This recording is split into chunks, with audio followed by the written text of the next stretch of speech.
बऱ्याच वर्षानंतर राज आणि माझी भेट व्यासपीठावरती झाली. आता पंचायत अशी आहे की त्यांनी मला सन्माननीय उद्धव ठाकरे असं बोललेलं आहे.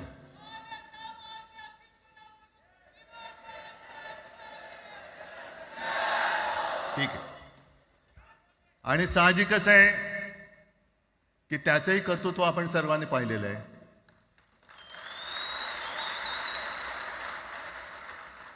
म्हणून माझ्या भाषणाची सुरुवात करताना सन्माननीय राज ठाकरे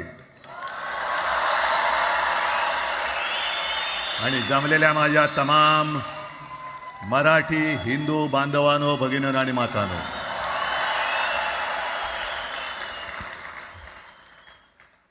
अप्रतिम मांडणी राजनी केलेली आहे.